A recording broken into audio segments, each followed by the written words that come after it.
It is the one game that truly belongs to the world. Its golden moments etched forever in the minds of fans from all nations, all cultures, all beliefs. Throughout the world, soccer is more than just a game. It's a passion. When they perform in soccer's marquee events, the stars of the world's game are players in a global drama. In 1994, the United States was the stage for a riveting story when America hosted the World Cup. Billions around the world watched as a determined American squad exceeded expectations.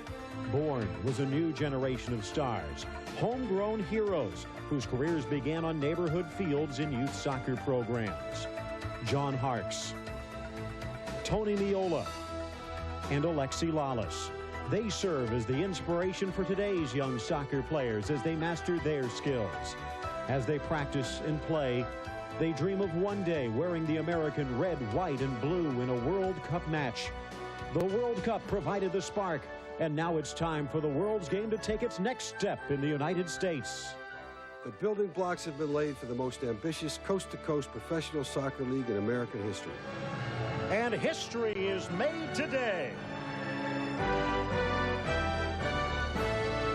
ESPN presents the inaugural game of Major League Soccer.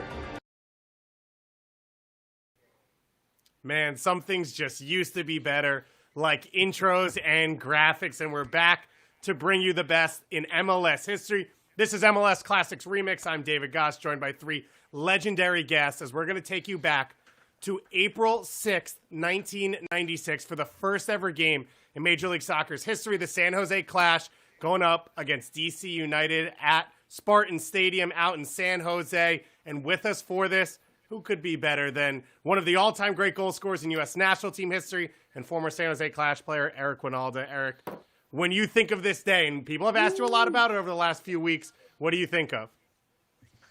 Just how hectic everything was coming up to the game. I mean, all the anticipation, the anxiety, people that worked in our staff, the team, just to get the game underway and the league going was probably the one thought. Once the game started, everything was okay. But, man, everything after that, it was crazy. Let's start with DC United legend, and then we'll go to current DC. Jeff Agus, three MLS Cups with DC United as Bill Hamid shows his respect. Jeff, what have your thoughts been this week as people have brought this game up as we asked you to come on here and talk about it? Yeah, it's been really interesting. You get to look back a little bit. You get to relive some history with some people that were really meaningful to you, and you get to look forward too. At the same time, it's an inflection point for the league, and we're celebrating 25 years. But look, I think as good as those times were, and we'll see this today in the match, we've got better days ahead of us. So I'm really proud and honored to be part of that first game, and I'm happy to be here with so many great people, and looking forward to looking at the game again up through the 88th minute, of course. So I've got my questions. I'm excited for this one, but don't forget Twitter, Facebook, YouTube, wherever you're watching this, you can type questions in, and we'll ask these legends those questions. And we've got probably the best interviewer we could bring in Bill Hamid here as well. You didn't play in this one. Nah. You were just rocking Hey Arnold at the time, maybe a couple fruit roll-ups as well. What do you remember? What's your oldest memory of MLS or of soccer in DC? So many memories, so many opportunities, because so many games were played at RFK Stadium. I think RFK Stadium, you can title it a mecca of soccer in this country. So I had the ability to go and see so many games for the national team and for DC United. And my earliest memory would be a Kobe Jones left foot strike in the top corner against Honduras at RFK Stadium. The U.S. celebrated a 4-1 victory. It was a great opportunity for me to see professional soccer in this area as a young boy with a dream, with a family that has a culture that loves soccer, that breeds soccer. And I really do cherish that moment. And there are a lot of big moments that you three have been a part of in the history of this league and, of course, in U.S. national Jeff team more than history. me, though. Jeff more than me. Jeff, you got some silverware, big dog. You know. He ran out of that's what I'm fingers. trying to get. That's the goal. We got to get some silverware. I got to get there, baby. That's the goal. Huh? Ain't about the rings. It's about the hats and the T-shirts. Oh, No, that's it's about what the it is. rings, buddy. It's about the rings, man. I don't have Come any. on. I got one ring. That's the only ring I got. Wow. There you go. That's the most important out of all of them, no? All right, that's true, but still. Yeah, but he's got a Eric, at bigger least you jewelry get to box come than back. both of us.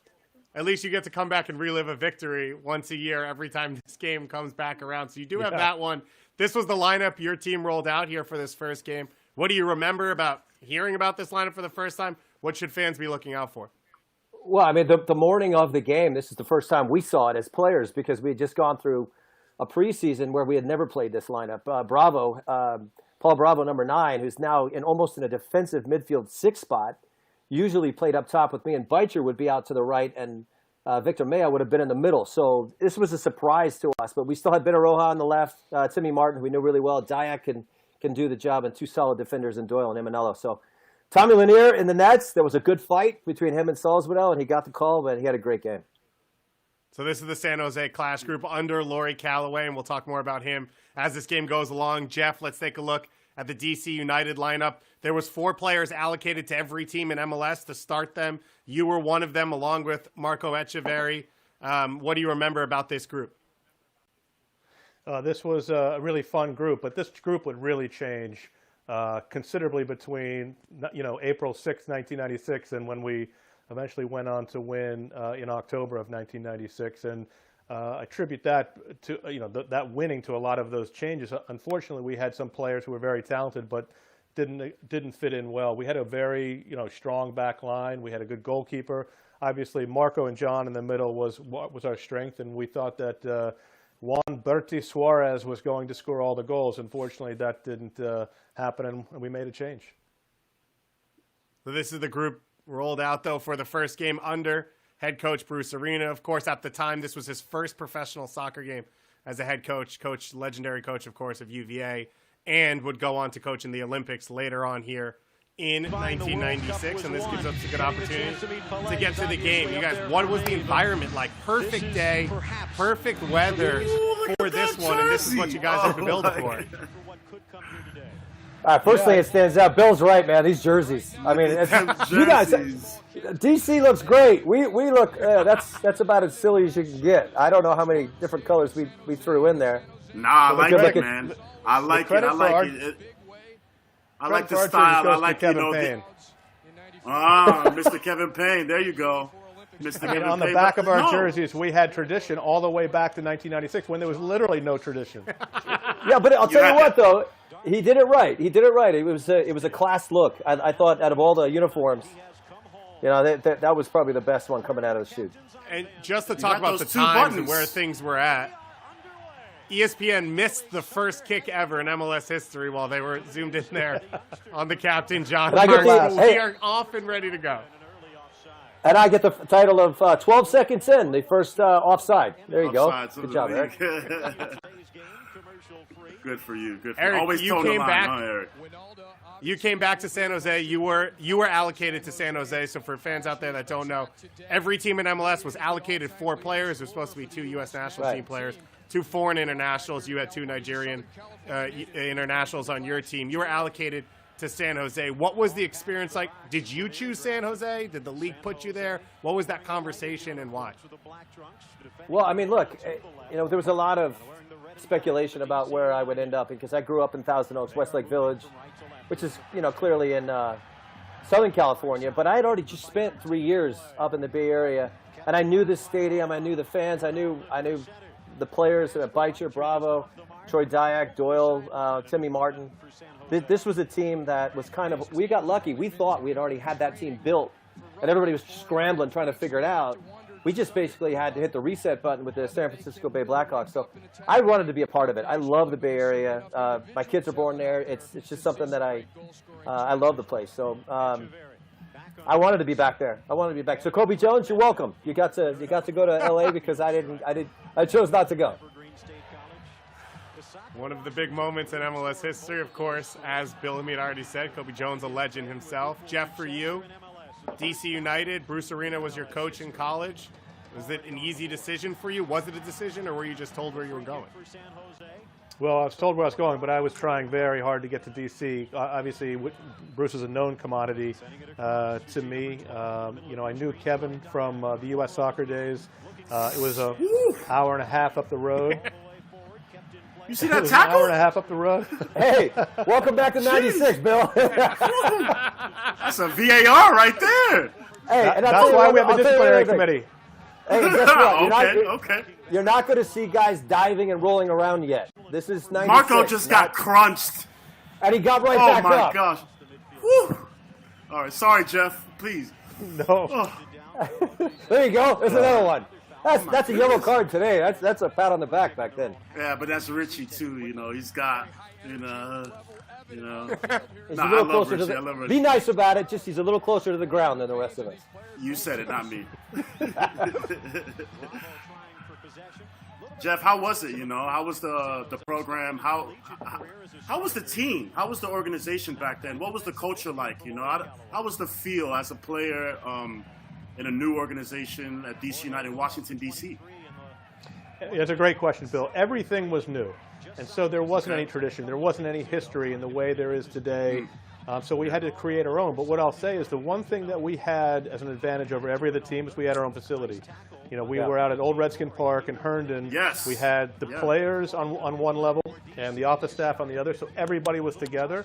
And it was really like a family atmosphere. And I don't think any other team in MLS at that time had that setup. And I think that really helped us, long term. That really paid dividends. Okay. Is that the near the airport with the church right in front of it?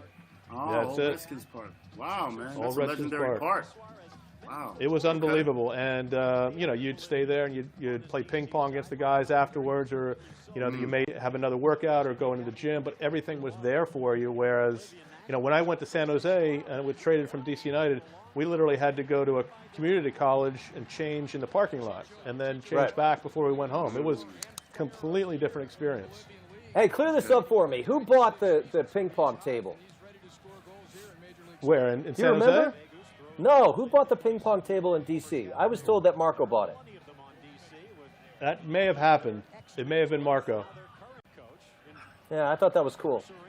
I heard he was tell late me- to a lot of meetings, but he made up for it by buying a ping pong table for the team. This is the funny part. So Marco was late, I think, to every single training, every meeting we had, and he lived literally 3/10 of a mile from the training center. He was the closest guy. But what are you going to do? It's Marco. Yeah. Hey, you got a ping pong table out of the deal. What a tackle. Jeff, were you wearing really the throw those nose tackles strap in. before you played with Marco, or did you take that from him? No, that was that's a one gamer right there on the Scissors. disciplinary committee. Scissors? Yeah, no, Oh my hey, God, the committee's that's coming after you nothing, for that. Bill. Bill, That's I'm telling you, something. no, it's That's nothing. something. This is Roy It's Keane like would old have school been fine in this NBA. league. It's like the NBA back in the day, Back in the day, they used Right. to come down with that's how it was sports The elbow. back in the day. Right. Yeah. Oh, okay. All right, a little half volley over the bar. Yeah, no, look, this game, honestly, I would say this, and one of the things I've been asked this all week, but our team was so nervous. We really were. And Jeff will tell you how tricky this field is. The grass was a little bit higher than you thought. It was a little sticky. There was a lot of, the first 20 minutes of this game, it was really just catching your breath and getting your nerves under control. A lot of bad passes and a lot of bad tackles. Yeah, it was a narrow remind field, too. It was everyone- like 63 yards wide. So you add on that a bumpy field, a narrow Right. field. You're like a wind-up car, and then just letting go, and you just go 100 miles an hour. So there was no tactics here. This was just about kicking the ball and trying to get territory. Right, and there's no space. There's no space out there. It was 60. I think they determined it was 62.5 yards wide. So I mean and we were just happy to get the half. So it was a tough place to play. So I'll remind all the fans out there who maybe it looks a little weird. The clock is counting down from 45 minutes for each half. There is no stoppage or you used to added do time. that? So when it hits zero, college soccer style, the buzzer goes. It'll be the end of the half or the full game. They did stop the clock if there was big injuries rather than adding time. So you're not losing your mind, even though you've been by yourself probably for 4 weeks. It is I'm just glad the you way made the that clocks point. went back then. I don't remember when that stopped, but I remember it being a big part of this game because you ended up watching the clock a lot more than you normally would because you knew that as soon as that hit zero, it was over. So you knew exactly how much time. It was such a weird deal. Now they've gotten the ball down. They're moving it around, trying to play it through the middle, advance. You know, I think it's the same. It's a little similar. MLS a battle in the beginning, show who's got, you know, a little more muscle, you know, and then get the ball down and play. As you can see, you know, now San Jose's trying to play a little, and fine. You know, Marco's been trying to play. He just gets crunched every time. So. Oh, is this where you get me? Here's yeah, an interesting I play. tried it. I tried it. That will come back to haunt me. Jeff. That play will come back to Absolutely. haunt me, though. Fantastic. That's the exact same play that you'll see in about 70 minutes. No, it's not the exact play. You are Look so at the much better referee! you are so much better on that side. Jeff, what do you remember about training Win the against ball, Eric? play it out on the ground, keep possession for your team. Fantastic, Jeff. I love it. Thank you, Bill. I appreciate the props. Good work. Jeff, what do you remember about training against Eric, especially with the national team for all those years? It's so unpredictable. I mean, and the best forwards are so unpredictable because you don't know what they're going to do, and they probably don't know what they're going to do. And so, to try to defend those types of guys, it's just tough. You're trying to let them get the ball and have them pass. If they turn and face you, you're in a lot of trouble, and you'll see in a little while I was in a lot of trouble. Eric, for you, what was your thoughts of Jeff as a player coming into a game like this? What were you telling your teammates to focus on or worry about with him? Oh, stay away from him. I thought we would just try and get in spots where we didn't have to deal with him. That was. I would. The way we would play is we didn't know a lot about Gorey. We didn't know. I knew Thor Lee, so I always felt, and I would tell some of our guys, if you get. And the irony of that is, I would tell them, if you get one-on-one with Jeff, find the open guy. Just try and get rid of the ball. And at the end, I'm the one that just went against my own advice. And it worked well. It really worked well. You know, the other thing that we were trying to make sure, at least from the American perspective, that we did not want this game to end in a 0-0 tie, because all of the the fans, the non-soccer fans, it's boring. We don't want the 0-0 ties. So the one thing we wanted to make sure at the end, and I did a nice job of doing that, is that we didn't have a 0-0 tie. Yeah. So it was important for the league. It was important for the league that we got off on the right foot, and that's the way. Oh man, that looked pretty good there for a second. I remember that play. I've just spent 25 years just forwarding to the 80th minute. I haven't really watched all this. It's a battle. Goodness gracious. Oh man. Here's a question for you guys. How was the dynamic? You know, all the other sports, like you just said, they want to run up the score. The American mentality. They want to see a lot of scores. You know, they want to see. You know, so how was that? How did people feel about soccer? Did you guys get a lot of backlash, hate? You know, how was it back then? I don't think it was hate. I just don't think a lot of people had ever really realized, what the sport entails. I mean, it seemed like such a foreign game to everybody up until the league started. So it was just a lot of interest and a lot of dumb questions. Really? Let's face it. There was always that. Yeah. I know Jeff's a big fan of the shootout, and I don't know if you would have been as a goalkeeper, but these games, if in the event they finished in a tie, we went into a shootout. And that was because of that mentality that Americans wanted to see more goals. They wanted to see the ball hit the back of the net. So we thought that was important to integrate that into the scoring. I personally didn't like it, but I loved it. It was part of that American mentality. I love the shootout. As a defender who never gets to score, to get a chance to go one-on-one with the goalkeeper, it's great. What I'll tell you, Bill, to answer your question is this was about establishing legitimacy as a sport and as an American playing in this sport, and we never really had that. We had semi-professional leagues. Every time we'd be in an airport, people asked us who we were, what basketball team we were playing with, and so for us, this was about trying to establish some level of legitimacy for our teammates, for our opponents, for the league, for officials, just to have a stepping stone to move forward. Eric, off the back of that, I have to ask, you had made it in Germany. At the year before this league, you were in the Bundesliga, you were scoring. Was there ever a thought you wouldn't come back, or was this something you felt you had to be a part of? I mean, that's really it. I remember sitting with my coach, Klaus Toppmüller, in Bochum, and he was telling me that I'm making a big mistake. And this is a guy that had played in America, so he had played for I think he played for the Dallas Tornadoes. I don't remember what team he played for. But there was his thought process was, it's not going to work. Don't go back. This is real. Stay here with us. And we made the decision early in January of '96 for me to just get out of my contract. I was purchased by the league. And I don't think I batted an eye. I needed to be a part of this. I wanted to be a part of it. We all know that guys like me and that were playing in Europe, we took a big pay cut to come home, but I still, at the end of the day, think it was the right move. Yeah, Toppmüller did play for the Tornado. I remember going to see him when I was a kid. Yeah, I remember what seeing a coach, him man. quite often. What a player! I mean, he was still playing 5v2 with us when he was well into his 50s. Yeah.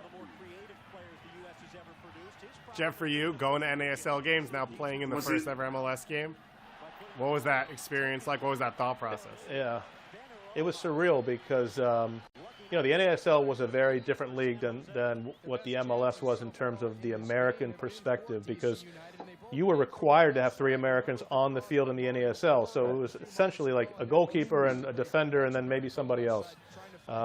And everybody else was literally a foreign player, South American player, and a really, really high level. This was an American league. This was an American league. Yeah, absolutely.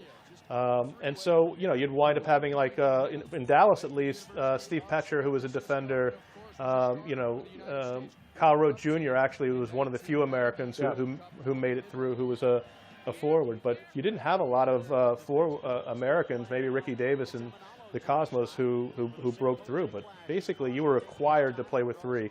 Here, this wasn't predominantly an American roster. Now, don't forget Warner Roth. Warner Roth was great for the Cosmos. But I remember that team. They had Bogicevic, and they had, of course, Canalia, Pelé, Beckenbauer, Carlos Alberto. I mean, that's an unbelievable team. That was real. And then as a kid, I used to get to go to L.A. and watch either George Best or Johan Cruyff. So I mean, it was a different feel. That was a great pass. What's a ball outside the foot? Now they're in the box. Step over.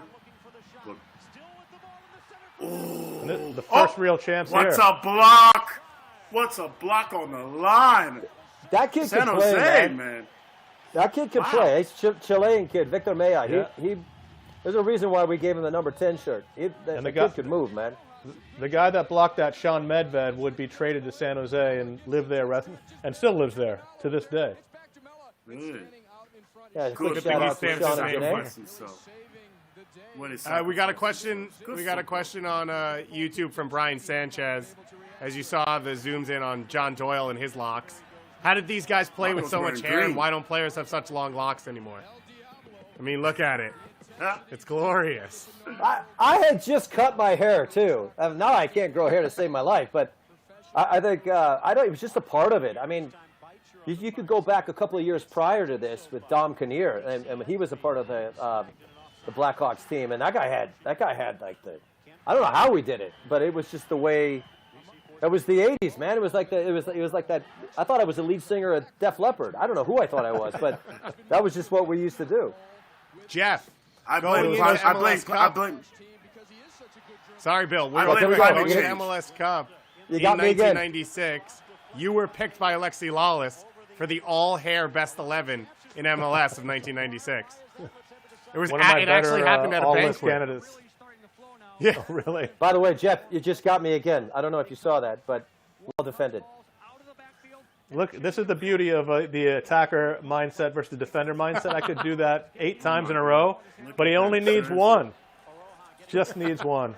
Bill, what do you think about this? You've seen this about 15, 20 minutes. What are your thoughts about the early days and the way we played and what this looked like. Look, you guys look like thugs. More thugs than you guys are. More of thugs than we are. You know. I think even in the beginning, I think both teams are trying to stamp their claim on the game physically. The ball's kind of settled here and there. Chances are starting to create. But I think in the beginning, yeah, it was some tackles flying in. There was a little bit of a thug mentality. We still have that to this day, of course. Yeah. No, but you were allowed to back then. I don't think it's that much different. I don't think it's that much different. I think both teams Remember, are really going at each other. There's no social media either. What do you mean? Yeah, it's a no little bit social different. media on this. Yeah, it's a little bit different. Yeah, I don't think there's not a lot of hair gel going on this field right now. I Dude, think Jeff and I that's had the main flip phones, difference. and they were the size of our shoes. I mean, it was a different day, man. Yeah, there's not a Guys, lot of hair everyone hang gel on. There's going an on, Olive you know? Garden ESPN update right now. Olive The Garden. cleats are a lot darker. I'll say that. The Puma Kings, Fair point. the Adidas, they're a lot darker than the light colors that Nike and Adidas and all the brands are using nowadays. Did you just I'll see say that that from Marco? also. Marco's having Yeah. a moment there. So that would be foreshadowing of what Marco Echeverri was all about, and nobody really understood Look at him. Marco. Look at him. on April Look 6th. at him. Trying to be slick. Look at him. Yep. No, he's tired. It's the first game, man. He's just trying Jeff, to delay Kevin, it, man. Wow, Kevin that's- Payne, we By the way, that's something goalkeepers don't do nowadays. Drop kicks. Yeah. That's a part of the game. We don't. Stephen Fry is the only one in MLS right now. Every once in a while, he drops a little drop kick in there, but Yep. extinct. It's side volley now.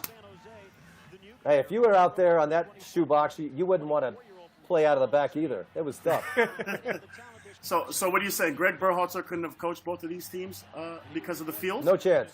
No chance. Yeah, there's no way. It's like trying to play out of a sandbox. You don't want to do it. You'd rather just get it the hell out of there. Just get it as far up the field as you possibly could. There's Beitch, a little bit of talent there. I'm telling you, that Jeff Beitcher was a terrific player. He was. Good job. Good claim. Good claim. Slow it down. Yeah, you'll see Jeff Causey, who's our goalkeeper the first year, come up with a number of big saves, and he was really good. Yeah. He was one of the better goalkeepers we had. Present company excluded Bill. We used to call him Tex, but he was a really good goalkeeper. Hey, Jeff, I got to ask you. Oh, and David, remind me when we get to the free kick in the second half. Ooh. I'm going to ask. Remind me to ask Jeff something because Okay. I remember when Jeff and I were hitting free kicks with the national team. He said something, and in that moment, I remembered it. And it was because Jeff was always a part of on that side, on the right side. He would be a part of the national team free kick crew. So we were always part of the argument. Let's say like, we were always trying to figure out who was going to take it, but. Remind me to ask him a question when we get there because he does something that really messes me up, and then I remember what he said, and then it didn't bother me. okay. Because and Bill, this is for you. Would you ever, on a free kick from 22, 23 yards out, allow one of your defenders to get in your goal? Yeah, that's I been noticed done this before. too. That's been done before. He does it on purpose. He's trying to mess with me. Okay. Gooses. Okay. Yeah, why not? Because they can jump and head out also. You know, it's been done before. Jeff, is that what you used to do? Well, he did it to me on purpose. Ah, Yeah, I mean, okay. Eric was so good at those free kicks, you had to try to throw them off somehow because if you just let him do whatever he wanted, he's going to stick that thing in the upper 90. Really? It's a hell of a save from Causey, by the way. Yeah, it's unbelievable. Unbelievable save. He's just so underrated. I think a lot of goalkeepers, and we could talk about goalkeepers at DC in the first couple of years because there was a bunch of them, but I got a chance to play with Jeff in New England. Great guy, but he was a very instinctual goalkeeper. He would trust his instincts a lot, and You guys still so talk made to him him? good. Every once Yeah. in a while, we'll get a text. Yeah. Where's he at? You know- Is he in the DC area or? How about that for a throw? What a Jeff's ball, huh? up in D.C. Yeah, we used to talk about, Okay. we were talking about this before we came on the air, was that D.C. United goalkeepers were like Spinal Tap. You know, you'd have one and they'd blow up and you just bring another one back in. And, Goodness you know, gracious, you you're in were fine. attack mode today, huh, Jeff? No, it was crazy. Bruce would go through them like socks. I mean, you had Preston, Really? Simpson, Causey, I mean, Garlic. all of them. Garlic, and Garlic was It was great. like every year we had a new goalkeeper. It might be the lacrosse background, maybe. I don't know. Yeah. You know, he likes to cycle through the goalkeepers, I guess. I don't know. Well, then again, Laurie Calloway, our coach for San Jose, we went through left backs. So Bruce is the goalkeeper, keeps changing the goalkeeper. Laurie Calloway can't figure out who the left back is because he used to play left back. It was personal, I guess. I don't know. Eric, can I bring it to Laurie Calloway for a second? Because you mentioned the San Francisco Bay Blackhawks that you'd played on as on loan from U.S. Soccer before MLS existed. And you guys actually went and played Club America and only lost by 1 goal in CONCACAF competition. You mentioned Paul Bravo, John Doyle, Paul Holliker, Dom Kinnear. All of them were a part of that group. You, if what I've heard, were technically kicked off that team. And Laurie was the coach and then became the coach right here on the San Jose Clash. What was your relationship? How did that work out? Tumultuous, let's put it that way. I don't think there was a day that went by that we didn't get in a fight. But to be honest, I think under the circumstances, with everything going on with the start of the league, to his defense, you know, guys like me who were trying so hard to promote the league and to make sure this was all going to come off well, I was barely there. I mean, I got stuck on airplanes and I had to go do an appearance or I had to do something for the sponsors. And it just really fueled the fire of him being really frustrated with me. And there were a lot of times that it was out of my control. But I think that Blackhawks team was really because Paul Mariner was there. Paul Mariner was a terrific assistant coach, and he really calmed Laurie down. When Laurie got to this situation with the team that we had, familiarity was good, but, I mean, he would change the lineup as he did in this game. But we went through an entire preseason knowing exactly what we were going to do, and the morning of, we show up and we're playing with a lineup we'd never been in. So there was a lot of things that he did on his end that added to our insecurities, which I think, you know, we can look back and say it could have been. How about him? How much does he look like Kenny right there? Oh, exactly like Kenny. It's crazy. Yo, no, seriously. Isn't that crazy? That's amazing. It is really crazy. I mean, different Bob, you know, I don't know what they called it, the bowl cut back in the day. What was that called? It's called hair. Bruce, forgive me. No offense, Bruce. I love you, big dog. What do they call it? The bowl cut? What was that? I don't know what. Look at my hair. I don't have a chance. I can't even talk. My hair is horrible. Bill, Alexi Lawless on YouTube. Alexi Lawless on YouTube says, yes, Bill, we were thugs, long-haired thugs, but with hearts of gold. He also wants to know if you even know how to do a drop kick. Wow. Man, I haven't done one of those in a minute. I don't know. I'll try on video. Get you that video, Lexi, but I don't remember. I'm a side volley type guy now. We should make that into an all-star skills challenge. It should. There you go. Distance. That would be good. Distance for goalkeepers. You know, Yeah, and then but also, like you said, go ahead. Side volley's better. Side volley is better anyway. But the drop kick's we gotta tough, throw man, back. especially in a bumpy field. Well, I was gonna say, because we talked about it earlier, you should also put the shootout, the running shootout in the All-Star. But I know people have thought about that already. Phil, you want to stand there and run straight at 5 guys at full speed during the All-Star break? I thought it's one player against the goalie. Yeah, no, Yeah, but but those I'm 5 saying if guys, you're the they goalie- eventually. Put an academy goalie. Put an academy goalie from whatever city that's hosting. You know, Fresh One meat of those- that you can just roll out. Bill. But Bill, you never know. so- Some of those academy goalies got skills. Come on, let's not doubt Listen, them. I man. ran into Garth Lagerway, okay, and he took my knee out, and that was the end of everything. It was like getting hit by a 18-wheeler. Maybe No, they might I'm- be too I'm anxious out. to like go get it and prove themselves, and they might injure a DP. Listen, God forbid. The first rule of shootout is never talk about the shootout and never go by the goalkeeper. You just get your business done before you get there. Finish. Exactly. Put it away. Yes. Hey, the best one ever was when, Says the wait, defender, what do by I the do way. here? Did I screw this Yeah. up? I must screw this up. Look at the ball. It's all over the place.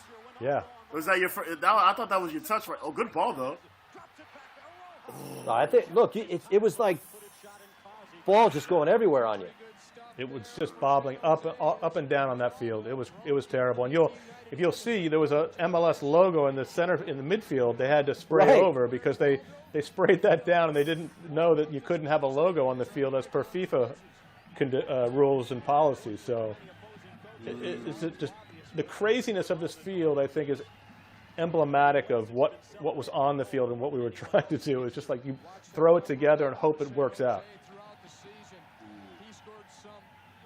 The head referee said that he would refuse to ref the game if they didn't cover the logo in the middle of the field the night before. And we brought that up to Kevin Payne today, and it seemed to re-trigger him. So I don't want to hammer home too much. He seemed pretty upset. Well, this was a World Cup. S.E. Bahamas was the World Cup referee. He's a FIFA referee, and I can certainly understand why. Because he's in control of the match, and if he does a match that has that logo, he's not doing any more games. He's out. And he reffed at the '98 World Cup as well. Yep. What do you guys remember about the fans early on? Did they have chants? Did they Crazy have George songs? is in there somewhere. Oh no! It was one guy, Crazy George, the bald guy with the blonde on the side. He's running around, kind of doing all that. He's somewhere in there, and he's a terrific guy. He's got a heart of gold. He's a wonderful man, but he's just absolutely true to his name. He's crazy as hell. It was just like we would hear him leading the chants of whether it would make one side say something or the other, San Jose or whatever it was. But we weren't organized on the fan side yet. We needed a guy to lead us. What I'll say is I was lucky enough to, and I know this is argumentative, but I played in front of two of the best fan bases I think in the league in DC and San Jose, and man, it was just electric in that stadium on the 6th. And the Ultras, who I'd come to know very well, did such a fantastic job of representing San Jose. It was amazing. The people who supported you knew a lot about the team. Two great things in San Jose were the fans and the weather.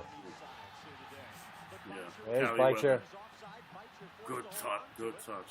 Way to delay him. Steps in again. Well done. At least he delays it. Looks like a big boy. Uh-oh. I just overhit that. I had him, too. It was a good run from Bikes. Christian Long here on Facebook, Jeff, says, from early on, did you anticipate the rise of Eddie Pope from trainings? Did you know how good he'd be? Yeah, I knew Eddie would be good. I just didn't know how good. And, he was a guy that was, good ball. I'll let this play out. Very quiet, demure, not more of an introvert. But man, he was a beast on the field. I mean, won everything, great in the air, fantastic on set pieces, great teammate, great family, great husband, great father. I mean, just he was a better individual than he was a soccer player. Had a lot of respect for Eddie. That's saying something too, man. I hated playing against him because he was always the guy that was strong enough to get a hip into you or just a toe poke. That as hard as you would do it to hold him off, he was always so poised, and just ready for whatever was going to happen. He could beat you in the air. He could beat you on the ground. And he beat you to the man, moment. I thought he was good. He beat you to that, he was to good. that very moment. Yeah. Tenacious. And the thing about Eddie is you think you're around him, and he sticks that long foot out. And he just toe pokes it. Just gets it away. Oh, it's just so annoying. It's just like you thought you had him in a little bit. It's just such a... Again, I mean, I look at guys like Eddie, and I remember way back talking to Clive Charles about him. And Clive would just keep saying the same thing over and over. He goes, he doesn't lose the ball. The guy never loses the ball. As good as he is as a defender, he just doesn't lose the ball. And I didn't really notice because that he kept it simple? Because he Yeah, kept it simple, or he knew because he his was job. just so technically gifted? No, both. He would win the ball, know his job, and then he had guys in front of him like Echeverry. He'd say, look, I'm not going to dribble. I'm going to give it to the guy that needs it. As soon as he would release the ball, he would go find where he's supposed to be. So tactically, he was probably better than anything, and he knew his role, and he was so good at it. He was so simple, and he didn't care about the fanfare. He didn't care about anything. That if somebody would say, "Hey, Eddie had a great game," he didn't care. He did his job, and he kept it quiet and was terrific at it. Who's the best center back in U.S. men's national team history? He's up there. That's a tough one, man. Boy, now you got me stumped. That was a tough one. This one is for the both of you guys. I'm gonna stay Well, out I this like one. no, but to your point, I mean, I'm the gonna say enforcer component of it. Jeff was great because he could play in the middle or in the left, and that made him different because there's not a lot of guys that could do that. But the enforcer part, like Onyewu, for example, when Gooch was on, I love that look he gives Borghetti. That was back when little moments like that defined who we were, who we are as a team. And Eddie really would never do something like that. He was just, not to say he was too classy for it, but he would never engage in that kind of stuff. Does it have to be a center back? I mean, I think that if you go through the decades, you're going to have a plenty of guys on that list. But we're all different, and that's what makes it a good conversation. Got somebody in mind. Who do you got? I mean, John Brooks is a fantastic guy. Bees. And the experience he has was unbelievable. Bees? Who have you got in mind? Yeah, but Bees is a winger. Beasley. Yeah, well, Bees. No, Was look, he really a winger or left back? Chicago.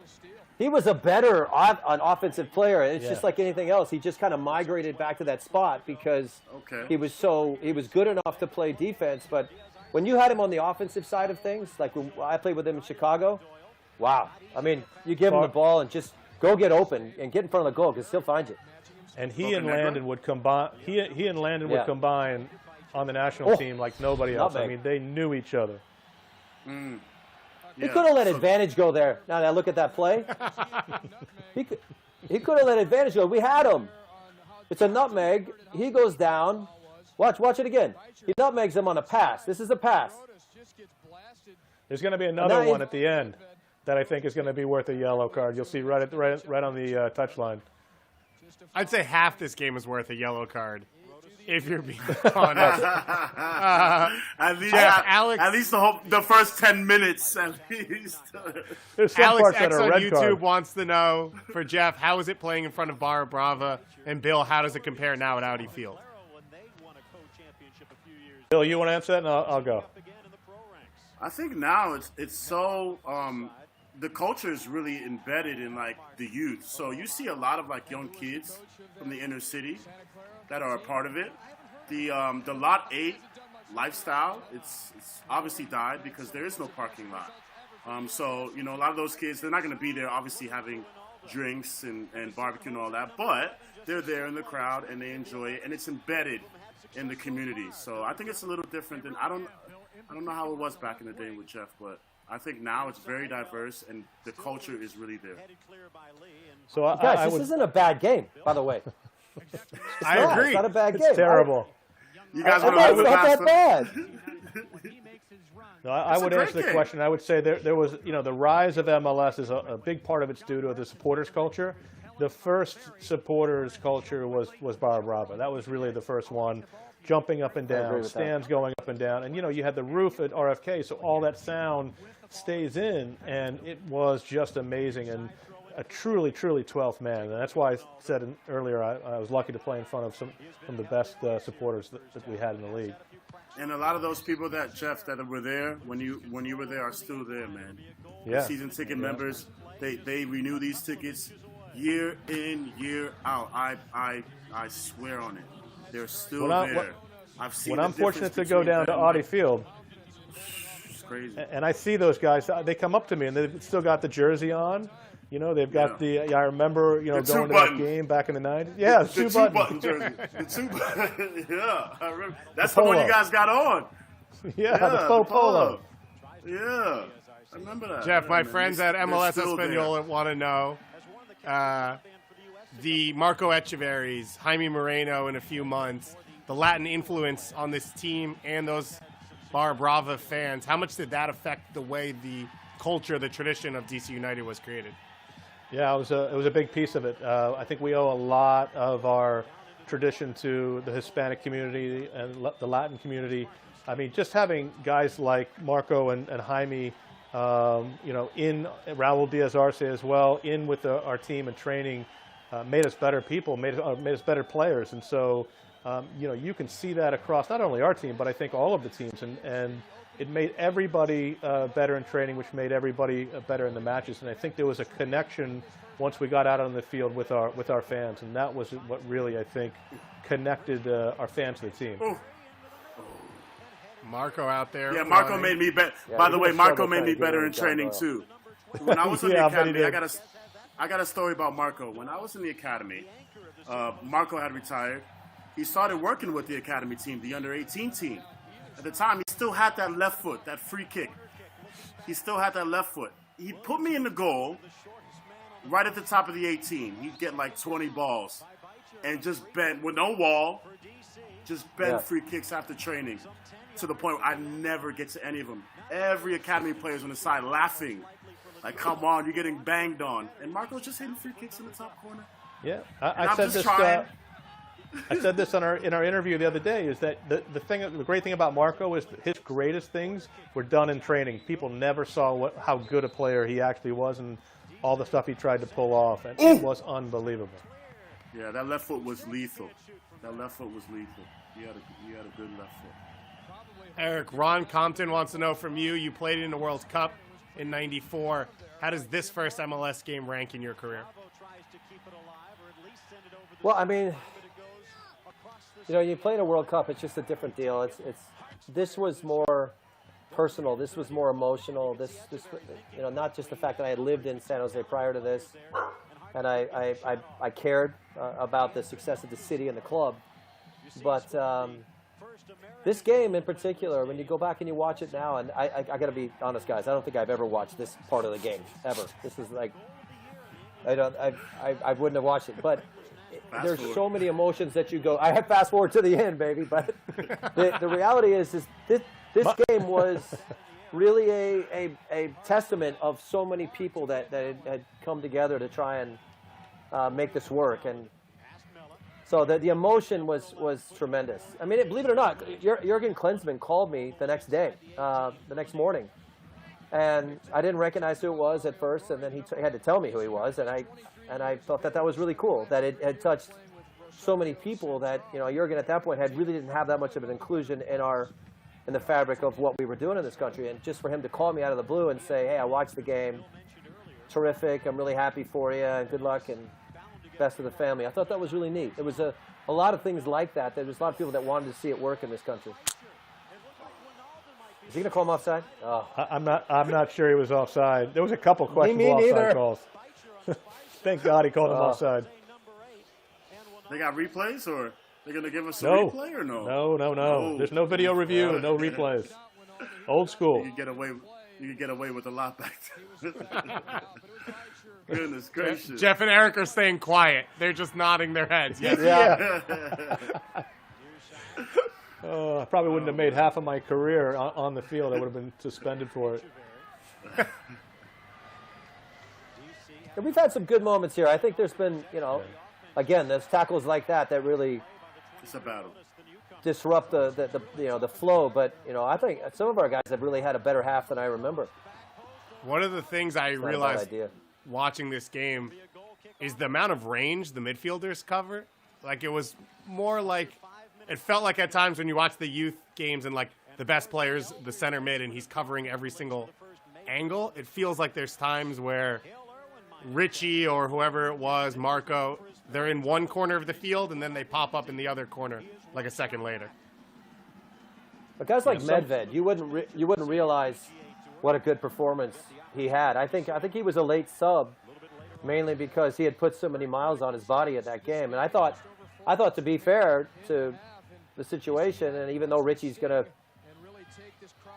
gloat a little bit here, but when Richie Williams came off and Medved came off, you're right. The midfield was a little bit more susceptible to ball movement, and we were able to really take advantage. Just a good look at Michael Wynalda.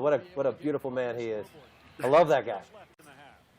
Rumors are Get that that he set could out, be of part course. of the new AC Milan setup. There's some new coaches, but he was one of your two allocation players, along with Irahoa from Nigeria. Did you know them as players coming into it? Roja, yeah. Yeah, sorry. Not really. Did you know? I think he was at West Brom. But No, Michael Imanillo was the captain of Nigeria. He was a guy that we were familiar with from the '94 World Cup. So we had seen him play, but we didn't know him as a human being. And I would, of all the people I've met in all the years in the game, and I still consider him a really close friend. We were really blessed to have him with us because he really, not only, we're coming close to halftime. My best memory of what happened at halftime after the way that we had just played was Michael just took over. And if you know the man, he's got this big smile and he's got a way and a demeanor about him. He's such a calming influence, and his words just really resonated with everybody. And the last thing he said to us was, "We're going to win," and we believed him because even though he just gave the ball away, we almost lost the game right there. But the truth is he was that kind of guy that we really needed. So some teams got lucky. Some teams got the Marcos and got the Jorge Camposes and Valderrama and Donadoni. We got Michael, and I'm just glad that he was a teammate because what a great man he is. I wish him well in everything he does. He was great at Chelsea, went to Monaco, and if he ends up at AC Milan will be immediately a better club upon his arrival. Jeff, question for you. How was the travel for this one? How was it back then for the club? Man. How did you guys get there to California? How was the Southwest, baby? We got on a couple. There was a Pony Express. We got on a couple horses and made our way about 3 weeks before. Horse and buggy? That's right. It was a horse and buggy. Oh, Here's the yellow. There you go. Yeah. Here's the one. There's a yellow card. He brought it. God! It finally came out. No, a great Referee nutmeg. smiled after that one. Oh, my goodness. Well, Yeah. watch this. Watch the nutmeg first. Whoop. Oi! And then boom. Oh, man. That's it, man. You meg the captain, you're gonna get it. Look And at he's that still raw going. emotion, huh? Look at that fight, son. I love it. Argentinian left back, always good for a yellow card. Yeah, you already know. He's got that intensity Jeff. built into Okay, his Mater, veins. I love it. Jeff, if you got to watch that play on the disciplinary committee, where do you go with that one? That's a five. I mean, look at the nutmeg, first of all, thanks, and then whoops. Yeah. Man, that hurt. I'm watching that now, and it hurts. It's the easiest And then yellow card. and immediately, again. Thank God for In this day and halftime. age, in this day and age, you get an extra envelope next to your direct deposit envelope right there in your mailbox in the locker room. You get a What's I got an direct? extra check? Nope. What's direct deposit? Nah, every player gets like a direct into their mailbox. No, I don't know what you're talking about. We what are you never talking got direct about? deposit. Okay, I just got a mail. I got a mail key. That's all I got. Is that what it was? Yeah. Okay. Someone said that they hoped that they deposited it in your bank account. You had to go check with the banker. It means you actually had to go into the bank and talk to somebody. You hear that phrase, 5 to 7 days? You ever heard of that one? Yes, I have. Yeah, business days, by the way. Business days. Weekends don't count. There, look at that, Bill's Jeff. Is that you? Bill's a You're killing businessman. me.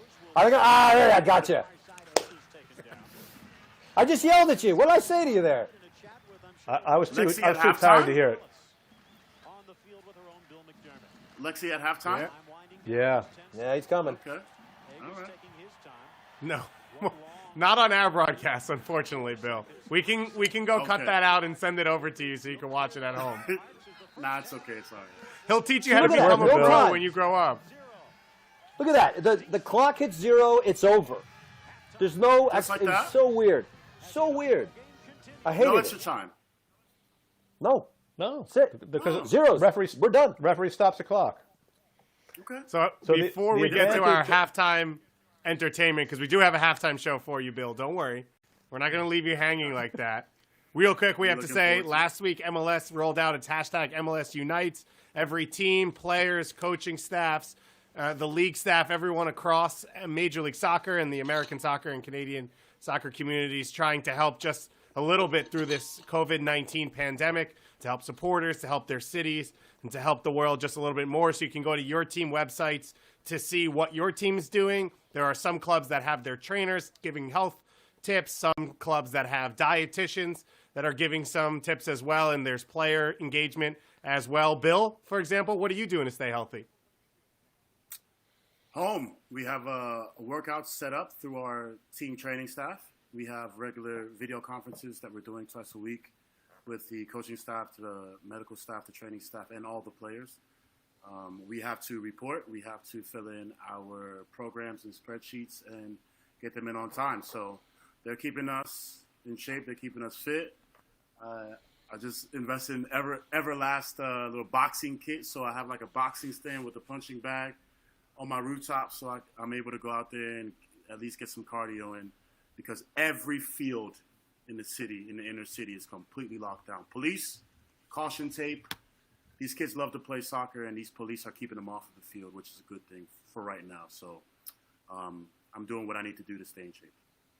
We all love soccer, but right now is not the time, as Bill said. So make sure to stick to MLSsoccer.com, to all your team club websites and social media handles as well, because there's plenty of good soccer coming back around. Here's another classic, the Hell is Real Derby in Ohio, the first time ever in 2019. Jonathan Mensah and Andrew Gutman will join Andrew Wiebe and Matt Doyle. That one coming up on Wednesday. And, of course, YouTube, Facebook, wherever it is that you want to watch. And your questions continue to be answered. We've got a ton more here for Jeff, Bill. Who made that Eric. name? Hell is Real Derby. Who is the person that made that title? Hell Bill, is you got to Real tune Derby. in on Wednesday. Or you could go check out the Cincinnati MLSsoccer.com Columbus video. Crew game. Every Cincinnati Columbus Crew game is now Hell is Real Derby. Is that what we're going with? Wow. There is a billboard halfway between the two cities that says Hell is Real. And it's been there for about 25, 30 years. And that's how they got that name. So here you go, Bill. You learn something new every day. Speaking of, let's take a look at some new fashion tips if we can.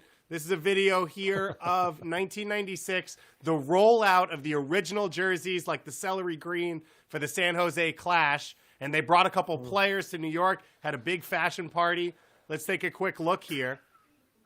Alan Rothenberg helping MC.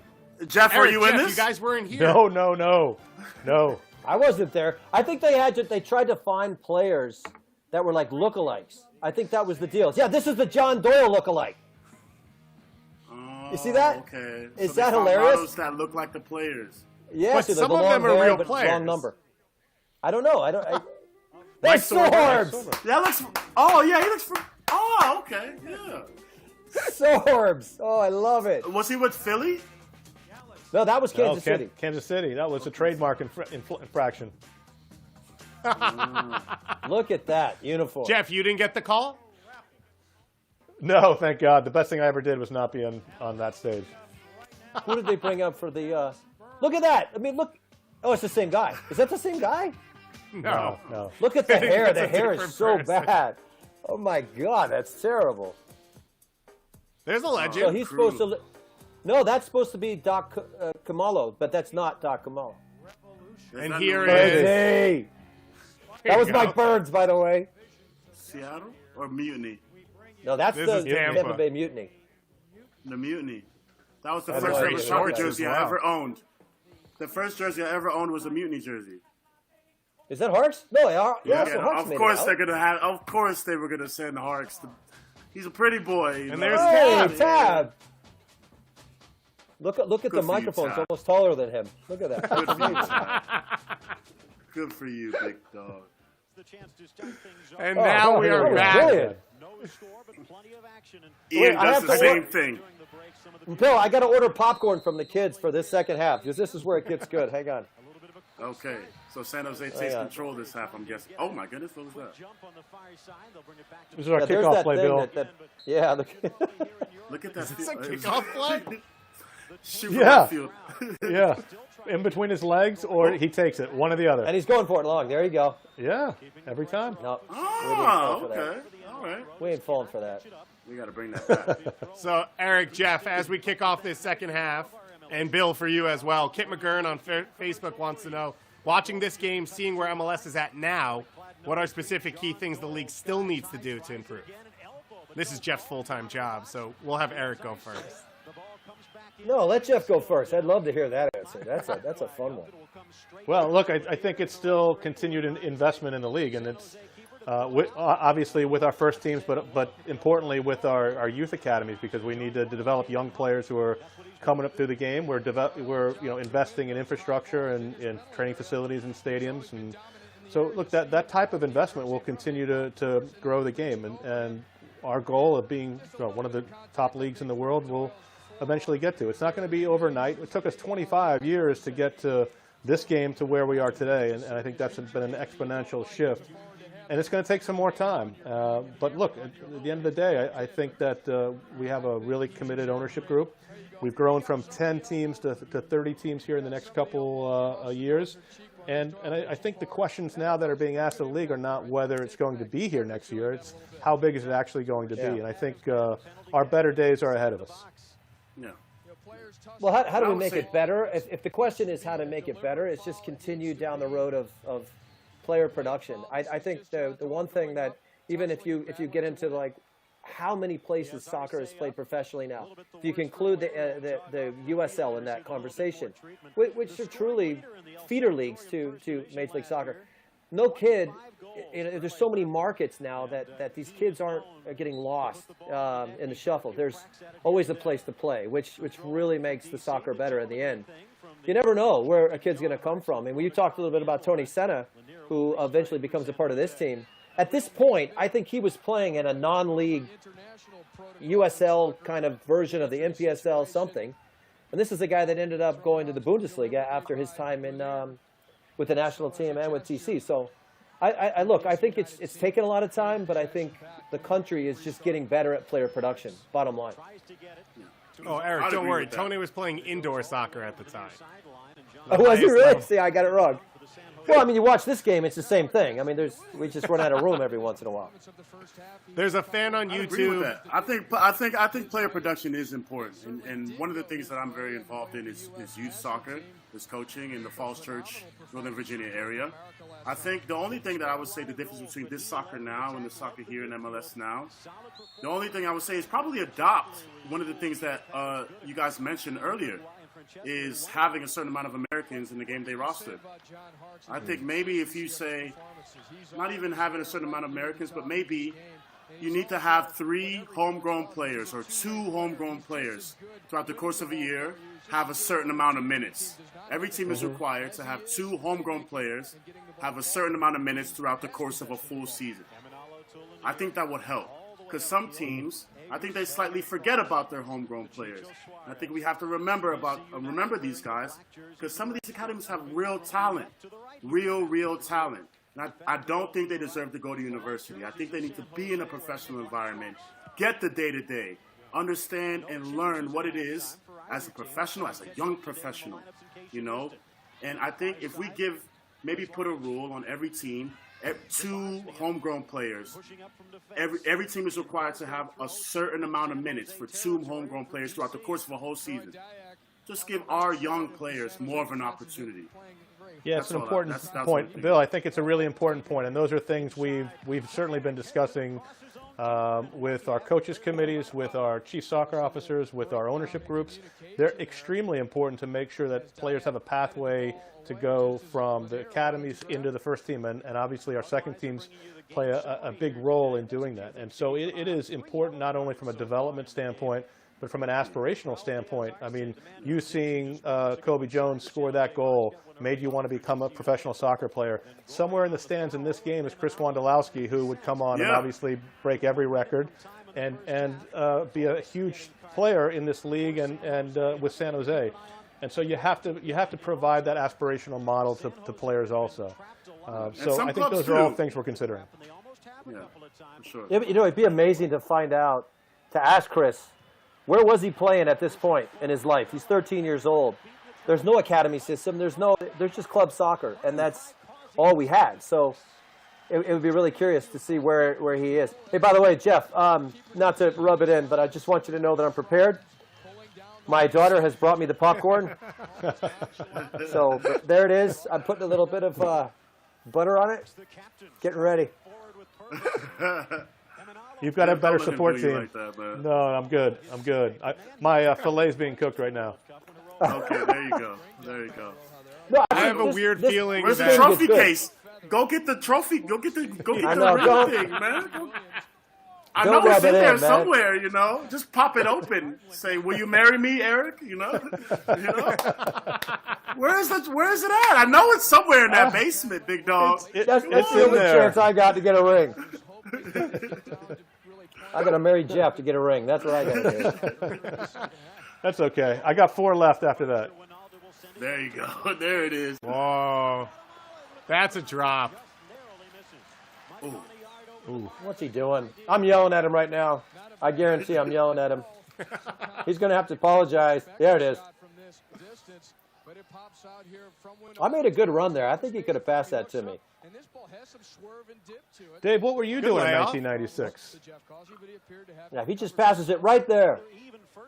Yeah, Dave, where were you at? What was going on Talking with you, about me? David? That's a good question. Yeah. What were you doing in 1996? At As a this young- time, I young was kid 5 wanting to years play in old. MLS. I was 5 years old. I probably wanted to be John Starks at the time, which didn't work out so well for me in the end. There was a little bit of lift problems. You wanted to be a superhero, huh? Yeah, exactly. I wanted to be an MLS player for a while, then I realized it's just so much more lucrative to talk about MLS and write about MLS, so I just steered my way over there in that direction. Did you play any sports growing up? Yeah. Come on, Bill. Yeah. I got some Only soccer? Yes. Actually, Okay. Wynalda brought up the LA Aztecs before. One of my youth coaches played a little bit with them Okay. and used to tell us stories about playing with George Best and whatnot. So, yes, I played soccer and then played basketball. Oh, he's in. God, Bill. Oh, I tell you, so lucky he called offside. He called offside? That looked onside. Yeah. Yeah, Who's offside? I don't know. Jeff sure of it. That's 2. I don't think he was offside. They weren't big on replays back then, huh? Oh, no. We didn't even we have have- extra time. What? Are you kidding? Ooh. There's Eric, Michael. we have a question from a fan. His name is Alexi Lalas, and he says, Eric and Goose, in your heart of hearts, while running around on the field here in 1996, did you believe MLS would survive at the time? In my heart of hearts, it's a great question. I'm not going to say no, but I do know this. Is everybody that played for the national team, whether that we saw some of them with John and Tab, and I think Marcelo Balboa would be included in that conversation, Caligiuri. We all just wanted it desperately to happen. So that belief is probably what pushed us through. Did we think it was perfect? Absolutely not. It's not perfect. You can see that. But I think this is a starting point, was the first time that we started to really believe that, because it was real. It was tangible. There we are. We're playing in our own country, in our own league. So heart of hearts, what I would say is the belief was there. That's all that really mattered. Jeff? Well, just like the U.S. women's team, that won the World Cup. You know, I think you guys, that belief that you guys chose to have, gave us young men in this country the belief that we were able to do something and maybe have a league that we can play in as young professionals, you know. And I commend you guys so much for that. You know, you guys, if you guys didn't have that belief, so many of us wouldn't have had an outlet, you know, because I don't know what I would have done other than this, you know. So thank you for having that belief, Eric and Jeff, you know, because you guys have given us and players all over the world. So many players have come to this country, had no opportunity in their country, but they've come and made their way, and they've been successful. Yep. And they've been able to make something of their lives and their careers because you guys had that belief. So just speaking for myself, I'm very grateful for what both of you guys have done in this country. And It's 25 years, so thank you, buddy. Because in 25 years, we're in a situation now where players on our national team like Christian Pulisic, they've never known a world that didn't have a league. Yeah. They've, you know, there's so many of us that were a part of the start of this, but it was always, you know, an idea that, you know, is this really going to happen? I remember this play. I actually remember this. I hit it to Benny, and Benny almost scores. Oh, drove it in. I don't know what that was. Long I play, think big one of dog. you guys is ahead of me. You guys might be like a flash ahead of me. I think I feel like I'm a little bit behind. Look at that No, I haircut. think it might be the audio off, but I'm not sure. Could be me. I probably touched the button. I'm not very technically. I'm technically Look at the challenged. part. You guys did parts. They did parts back then. I can tell you, Ben eventually came to DC United after a couple years, and he was such a great person. And Eric will probably support this, but I really enjoyed having Ben on the team, and he was a phenomenal player too. Yeah.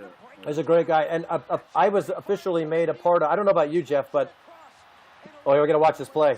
He screws this up. Yeah, Oh, it's so bad.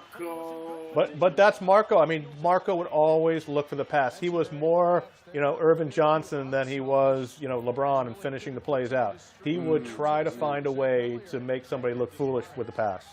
Didn't want to score because he knew he could. It was so easy. Well, look, to finish that thought on Ben Aroha, though, I don't know about you, Jeff, but I'm an official member of the Ibu tribe. Michael and Ben Aroha inducted me into the Ibu tribe. I had to wear the traditional dress for a day, which was kind of funny. But yeah, a funny story. The first game that Ben came, everybody wears their suit or whatever. They're really nice. He had the tribal. He had the full tribal hat and gown on all the way down. Love it. It just completely blew us away. Everybody stood up and gave him an applause. Yeah, nice. That's Ben, man. That's cool. That's cool. He's a great guy, great family man. As a teammate, I was just blown away at his pickup speed. If he wanted to run past you, he could at any point. How about that tackle? It's a good That's a tackle. slide tackle. Look at John hamming it up. Come on. Connor White on Facebook wants to know, Jeff, because we just saw a shot of it.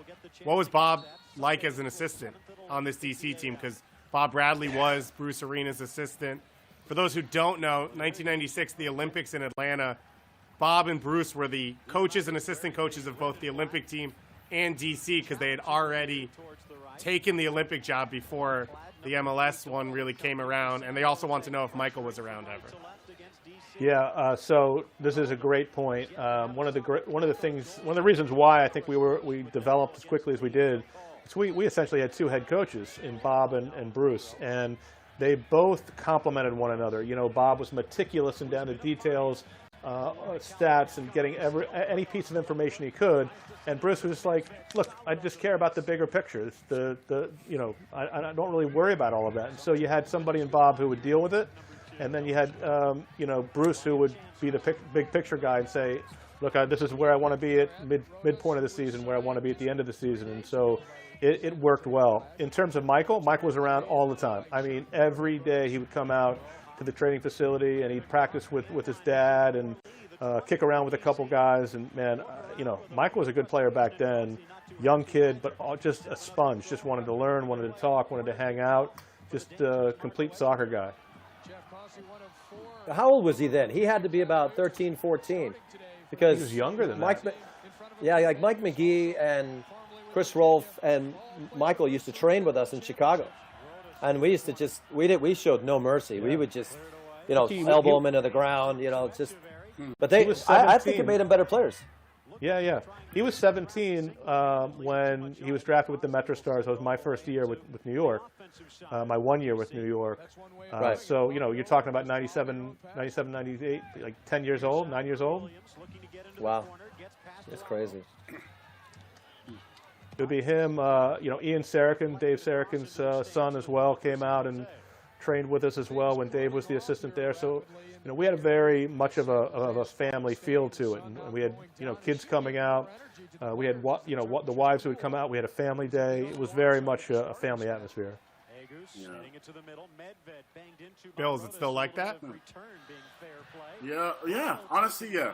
I do believe Ben tries to kind of model that idea by opening practices to sometimes people who have guests, players who have guests coming to town, young kids. I think he tries to embrace that authenticity to DC United, and I really appreciate that. You can feel Ben, it. Listen to Bill McDermott right here. Bill McDermott, the farmer. He was so St. Louis here. It was unbelievable. He can't say former. He says the farmer. Oh, I love it. Well, they're going to be coming back in the league when we get St. Louis in a couple of years, so you'll hear a lot more of that. Oh, thankfully. I can't wait. But going back to your point, Bill, I think Ben is a really important link to the history of DC United and what you've got there today. And there's that nose thing. Oh, that's terrible.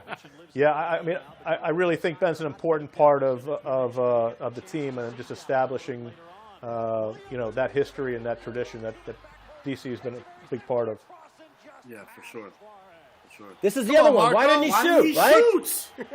See? That's right. Oh, goodness gracious. That's just. He doesn't want to pull that right pet. He doesn't want to pull that right trigger for some reason. No, that thing's only for standing on that right foot. Yeah, but open up your left here and put it in the far post. Why? Just shoot. Good. Look at those two. Wow, look at Bob. Wow. Bob, he looks good, man. So does Bob. Eric, I know from covering. Okay, so this is where it gets good. Hold on. Something happens here. I'm trying to remember what the heck it was. It starts to it gets a little bit sporadic. It's just tackle after tackle. But if the game starts Eric, to get, everybody gets we're in the territory of your free kick. Oh, look at Ben. So we're starting to get there. Really good. Oh, yeah, so remind me, because watch what Jeff does. He does this on purpose. That's a nice back heel. Oh. I almost got that. It was close. Oh. No foul? No foul. No, I think they gave it to him. Gory, man. Gory's had a lot. He's had a few. He should have had maybe a sudden off by now. So Kevin Payne told us that Gory flew to San Jose, but didn't have clearance from the Argentine FA to play in this game. So up until a few hours before this game, he actually wasn't cleared to be a part of it. I wonder how many players that actually applied to in the first weekend. Yeah. They just wanted to get this game going, huh? Yeah. There was no stopping this game, Bill. It was going to happen. Just like the final was going to happen no matter what in '96. No matter how much water was on that field, they were going to play that game. Okay. It worked out for you, Jeff. I wouldn't complain too much. Say it, though? Packed, sold out I'm not crowd. complaining. Love it. What did Kevin Payne say, though? It was like building an airplane that was on the runway. That was he said his it was comment. like that's flying. Oh, okay. Flying with a plane that they were still building on the runway. Yeah, I get it. I mean, we got to live it. It was pretty intense. It's a nautical saying. We're building it as we sail. It's one of our better sayings. One of our department members had said. For you guys, Chris Nieto on Twitter, on YouTube wants to know, between Eric and Jeff, if these two teams played in today's league, how would they do now? Bottom half, playoffs, competitive? We'd figure it out. I honestly, I think this DC team at the end product, we're talking about October, not April. I think everybody would struggle with that team. I think they just were that good. I mean, and as long as you had the ability to get Marco his space, he just made forwards look really good. So and Jaime Moreno, it doesn't matter what era we're talking about. That guy would still be top 10 players in the league. He was that good. So I think DC would be okay. I think we would be at the bottom. This team, we might be a little bit lower down the table, but we would have our good days and our bad days for sure. Good clearance. I don't know how you feel, Jeff, but I thought this was a good team at the end. Yeah, at the end it certainly was, and I think we built on that in '97 and '98. I think we were a better team in '98 than we ever were '96 or '97. So, look, I do think that we had a very good team, good draft, good people. We built on something. It was foundational. There was a lot of tradition here. So I think a lot of things went well, and I think we could certainly compete with a lot of teams. But the money being spent today versus in this era, it's night and day. I mean, you're talking about Carlos Vela type of players that you can bring in. I would still take Marco any day of the year over any player that's been in this league right now, just because of things he could do, and because I'm probably prejudiced. But you know, there's a different type of player out there. There's a different type of teams, different type of construct, and that's why we have a different type of league. He was good, man. Yeah. His World Cup history and ending Bolivia's hopes. There he is, Marco Echeverri. Bill, what do you think of the red shorts? I hear that's coming back. Yeah, I mean, it's already come back. That's what we're wearing now. Our jerseys now look exactly like these ones. It's cool, like, though. yeah, I like it. I like it. But we have, I think, yeah, white socks also. Yeah, our jerseys match this one, so it's nice.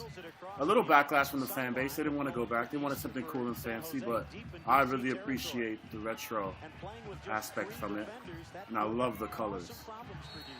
But you know, the Jeff, goalkeeper did you like jerseys, this jersey? we may have to have a word. We may have to have a word about these goalkeeper jerseys. Yeah, They're a bit too bright. They're a bit too bright for my liking. You know, they're a bit too.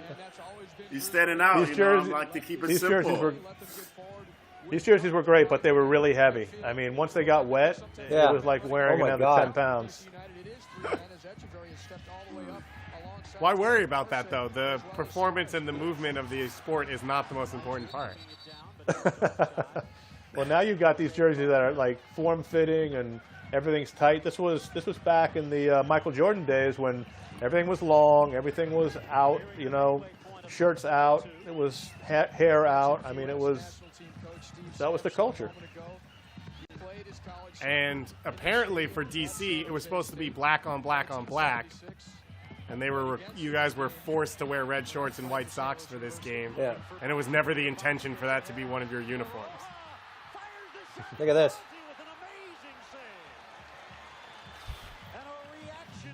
There you go, Bill. That's Little MLS in a goalkeeping. nutshell right there. That's MLS in a nutshell, that little piece. Good First save. year. Good save. Kept himself big, closed him down. Good for him.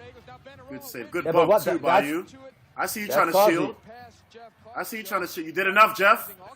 You did enough, Jeff. That's all that matters, bro. You did enough to help us out. Just trying Look at to you. do what I Keep can fighting, for the big team. dog. Good. Well Goalkeeper done. union. Well done. Goalkeeper Good union. man. Yeah, something like that, yeah. Hey, David, it's coming now. I think this is it. It's like Yeah. got to be right in here somewhere. I think it's right here. I think Jeff takes me out and gets a yellow card. Yeah, I Jeff's bumped like you off accurate. right here. No, what? No, This I is was- where Jeff takes Yeah, I was so takes me tired. out. You got caught. Yeah. You got All right, caught now, fish hey, in now, there. Bill, You got caught Bill, fish in watch there. watch what he What's does, up? though. Watch what he does. This is Rodas trying to talk me into taking it, and I tell him to go away. I mean, you could see He on that wanted it so bad. You could see on that previous ahead. play, I could barely keep my legs over me, and this is one. I got Eric running at me again, and he just pushes to my left. I'm like, I'm just going to take him down because there's nothing else I can do. All right, now watch Jeff. Bill, watch what Jeff does here. Now, this is what I was talking about. I remember Jeff, you telling me as we were taking free kicks, you hated it when somebody did this because it threw you off. And you go in there, and I'm like, what are you doing? And then I thought to myself, he's not going to stay there. There's no way he stays there. But what a save by Cosby. Unbelievable. Oh, well save. done. Oh, what's a save, Kazi? Getting to his left on the free kick, getting up quick and making himself big, keeping it out for DC. Watch the replay. Watch the replay. He gets there, man. It's a great save. I thought I had him. Oh, wow. Yeah, that's got a lot of length. And the second Got a save. lot of Look at the length on second save. Yeah, that's great. Second That's save, great almost an own goal. And then off the post. It's good reaction. He's a good goalkeeper, man. He was always instinctual. He was always one step ahead of you as a goalkeeper. Look at you try and get that paper out of there, and you give up right here. You're like, oh, okay, better not. Look at the referee letting it play, huh? Look at that. Well done, Jeff. Clear it out. Keep possession again. Look at you, man. Jeff, Your you success mentioned rate on your feeling a passes little are good tired. today. Jeff, you mentioned What do feeling you a mean little today, tired. Bill?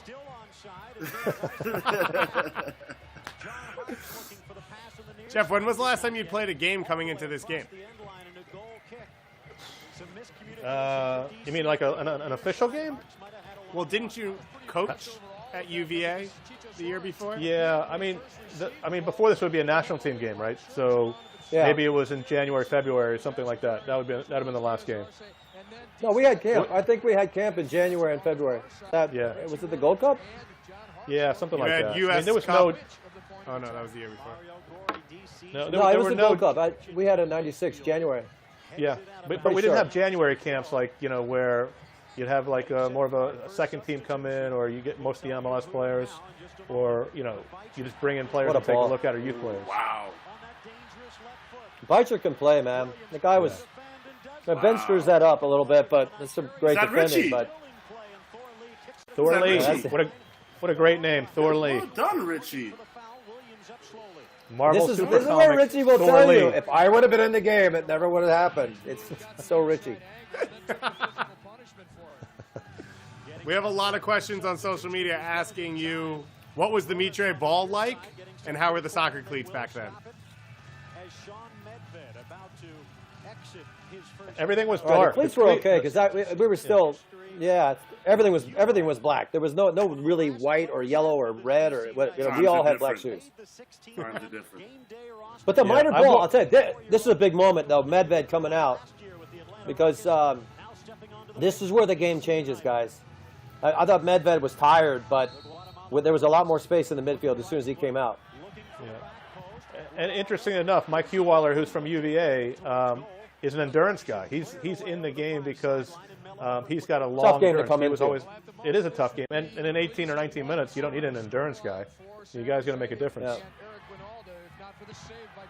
Jeff, you don't have to preface things with he was a UVA guy. The whole team was a UVA guy, except for basically Marco. Basically. Yeah, I just saw the goalkeeper was from the UVA also, wasn't he? Tex, yeah. It was Richie, myself, Eric Imler, who'll be coming in, was from UVA. Mike Heweiler, John Harkes. It was like half of this team, six, 7 of these players. It was the same for us, though. Most of us were all Bay Area guys. Yeah. Whether that be Beich and Bravo, the Killer Bees from the Broncos in Santa Clara. We had the same kind of, and John Doyle, Pleasanton. But he played at, of course, Holliker. What did I do here? What am I doing? Oh, it's not bad. They don't Don't yourself, man. Oh. Missed it. No, he's not happy with that kick. They really got the position. Man, these guys could belt the ball, though. Well, remember, that field is like 100 yards max. Yeah. I mean, it's not a big field. You could kick that in the parking lot. There's a lot of truth there. I mean, you just barely hit it and it would go. Hey, but going back to the miter ball, I don't know how Jeff feels about this, but I came from, I remember this story actually from Bill McDermott, where Bill was actually out there with me taking free kicks the day before the game. Bill's the best. I love that guy. But the ball that we're playing with, it actually bent a lot more than you thought. He's talking about free kicks. You have to underhit them. You can't overhit that miter ball. It would just take off on you. So when I was playing in the Bundesliga, we played with the Derby Star, which was like a heavy ball. It was all white, and you really couldn't get a lot of bend on it. You just had to hit the hell out of it. So it was a big transition playing with this ball because you had to get your head together and to say, okay, don't overhit it because that thing would just take off on you. It would go a lot further than you thought. Like, watch how far this kick goes. We're already like 10 yards from their goal. Come on, Beich, get it together. So you guys, another one for you here from one of our colleagues on social media, Kalen Carr. He wants to know for Eric and Jeff, is there any players currently in MLS that you see a lot of yourself in?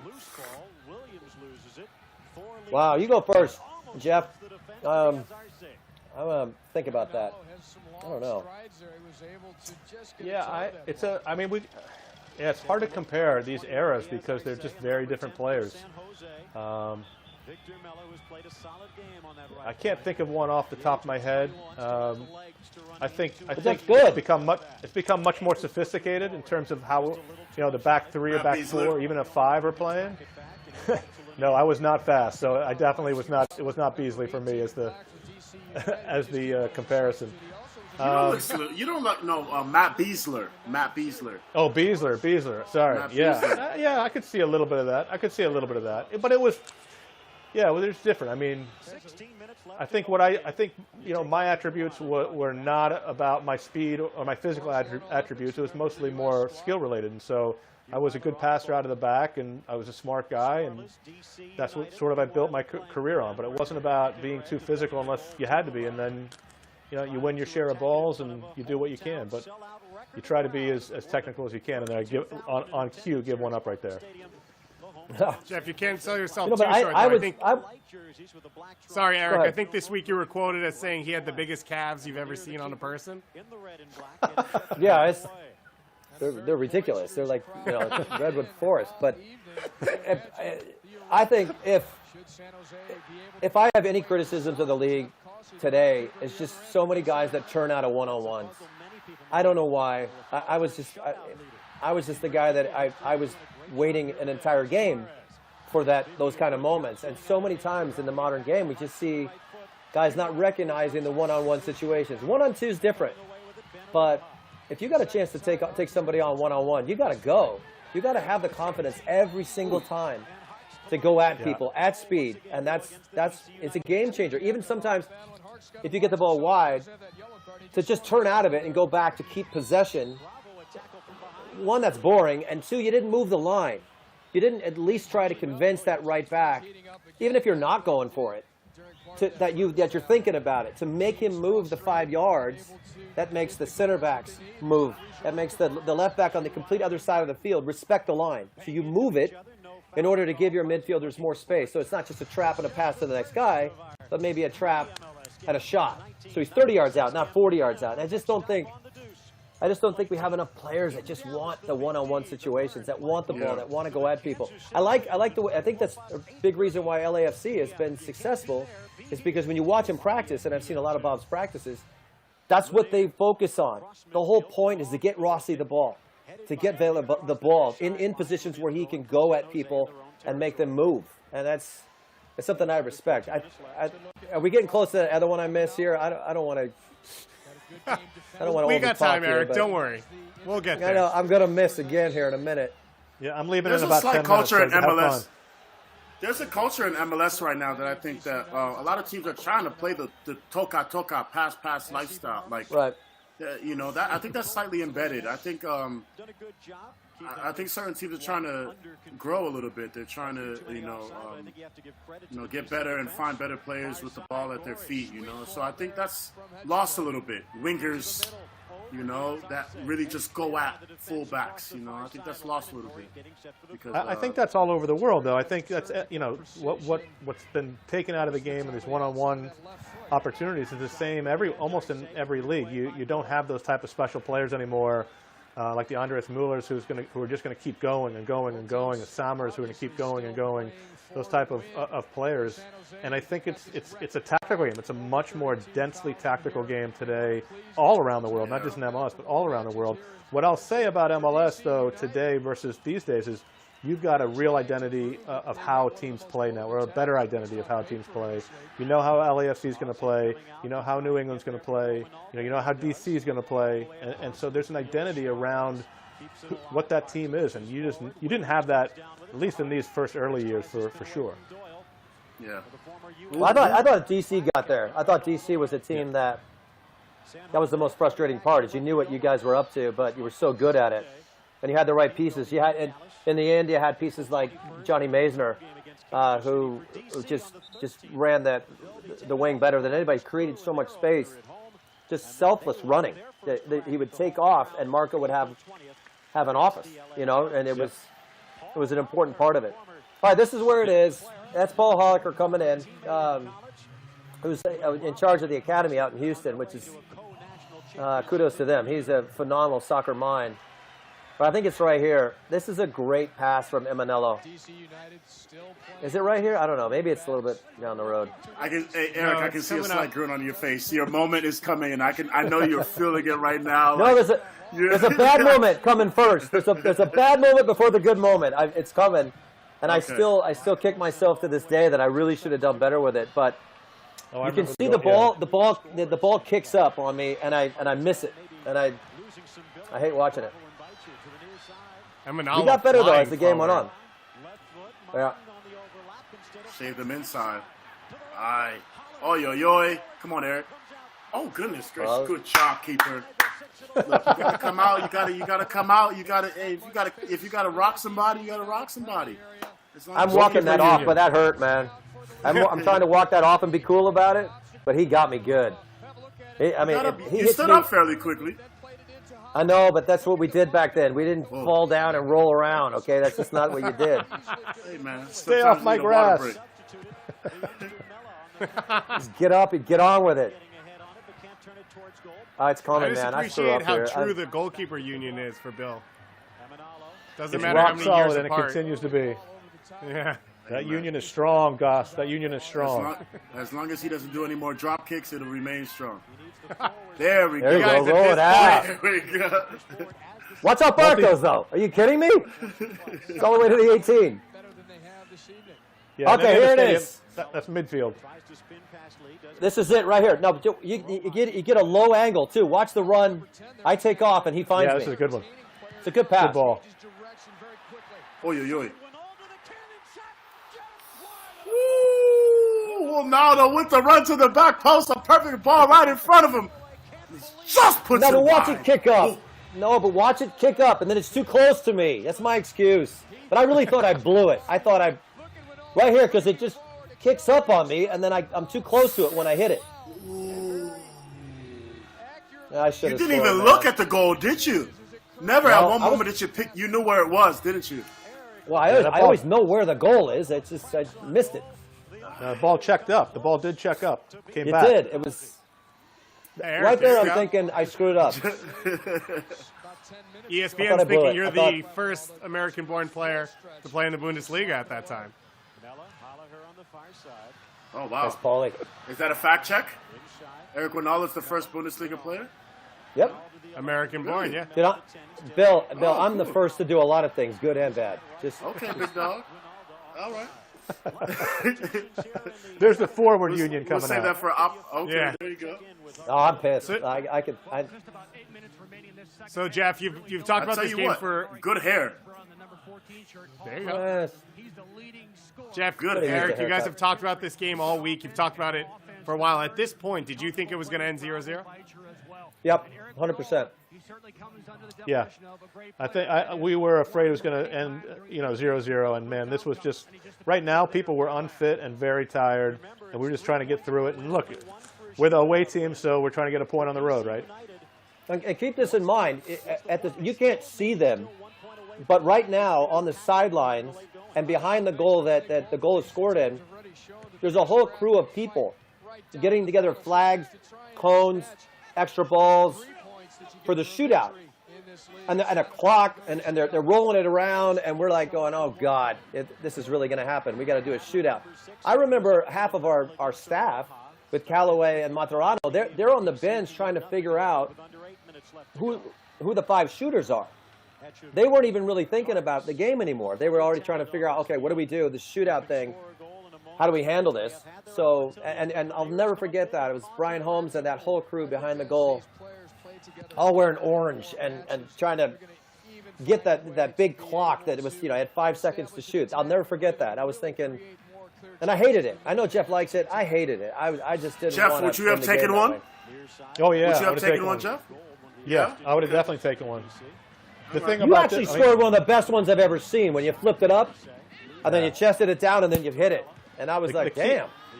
The key in the shootout is you got to get the advantage on your side, and the way to do that is to flip the ball up, because you've got 2 options. You can chip it over the goalkeeper, or if the goalkeeper stays because he doesn't want to get chipped, you've got a bigger space to go. So you've got a huge advantage if you can pull it off. I was just At what point afraid did you to flip the ball up? At the screw up beginning, the though? flip. Yeah, right at the beginning. You flip it up. The beginning. That's That what I was was The afraid run of. starts Screwing that up. at the center. The run starts at the center circle. No, No, 35 yards out. 35. Yards, yeah. 35. Okay, so you haven't. Okay, all right. But that You got one they did that- touch, hit They it. did that in the old NASL. That's where I got it from, and they were. Yeah. I mean, it gave the shooter such an advantage if you could do it. Yeah, Tommy Lanier. What a guy. How many What do an you guys arm. think you were in?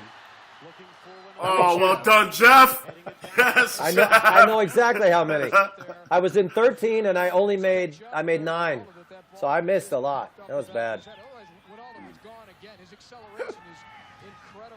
Jeff That's was what good it at takes those, to though. score in a World Cup is to be a guy like Eric who watches a game he's about to win and complains about the chance he missed. 25 years later. That's how you get there. I respect it. This game should be over. I should have scored. 9 of 13 Actually, would be Victor good Maya for should me. have had 2. It's This the is where theory of Richie loss Williams. aversion. Richie Yes, it Williams is is loss already aversion. complaining about the cramp. Just watch Richie. He's about to cramp up. He was already complaining about it. Oh, they're in a shell now. Come on. We give it away. Don't give it away there. You guys were tired. It was clear. There were a lot of tired bodies on that field. Also, you guys hadn't really played together, so to be able to defend as a group, I imagine wasn't easy with guys you met 3 weeks ago. I think it's more True. so also just the fight. Oh my God, the fight throughout this 90 minutes has been, it's been insane. It's been battles, just up, guys on the ground, guys getting up. The fight's real. A lot of tired mistakes at this point. You can see them. Good clearance. Long clearance, Jeff. Huh? Only good for another minute or two, and then it all falls apart. Jeff, this is the part where your internet falls out, right? Yeah. What's that? My line's going out. I can't hear you. Hang on. Let me get a little closer to the screen. Yeah, I saw you eating a little more popcorn than you've been eating this 45 minutes. He's like, oh, let me get Hey, ready. no, keep watching. It gets good. Yeah. I think I'm going to pull out a Tums medicine over here. Okay. You guys, last Gotta question stomach Where's ache. real the quick popcorn? from I'm having social Tums. media for Jeff. We have a fan who wants to know, it seems like Harks keeps using the hand signal of a chirping motion towards someone on the San Jose team. What's that all about? You'll have to ask John, but he loved to interact with the crowd. You know, Richie, that's where yeah. he got a lot of motivation. He's down. Oh, Too much. chops it. Too much. Oh, one too many. Man. This is where Jeff becomes a You doctor. guys are well done, Jeff. I think That's I your just made team, him man. What was up your 3 more mindset? times. What was your mindset in that moment, Jeff? Were you trying to save him from a cramp, or what I were was you trying to doing? What were make- you thinking there? I was trying to make sure I didn't cramp up when I was trying to get the cramps out of him. Oh, so Hey, this is a guys. hamstring stretch on the low right here. Yeah. No, he's yeah. done. Look, this break saved us because we were dead. Both teams were dead. When Richie went down and he had to go out, I think Emler comes in Yeah. and we immediately score. And it's almost unfair to Emler because it was Medved and Richie going out of the game. Marco was done. And Everybody. it's just everybody. Look, watch this. I mean, everybody felt exactly what Richie was feeling right there. You couldn't even take another step. Oh goodness, it looked like it hurt. Oh goodness. That was just a shout out for Rick Gooder there. One of the best. Yeah. Man. Look at them. They're having a good time. Look at the fans, man. They're enjoying themselves. They're enjoying the experience. They never It's a beautiful stop. thing. They never beautiful stopped thing. ever. Not 1 second did they stop. That was them. the theme right there. 3:26 left. Yeah, but look at the diversity in that crowd. That is what we are continuing sure. to build in the league. It's that type of diversity, diverse thought, diverse crowds. You know, the connecting with different people on the field. Yeah. And I was just trying to make sure that Richie didn't cramp up and lose his right leg. Yeah, safe. That was a great save. Good save. Good extension. Good reactions. Well done. Both of it. Good goalkeeper. Terrible haircut, but hey, we'll take the rest of it. Hey, he's got the same haircut I got, man. Come on. That's what you did Not back like there. yours. So Yours has a little slant to it. You know, yours got a little style to it. it's only when I'm sweating. When I'm dry, it looks bad. Okay. It works for me. Okay, now watch. This is it. Yeah, this This is is the the goal. play that's so weird. We give it to him. No, you go long. We clear it. Right here. You try and Yep. hit it back. And here we go.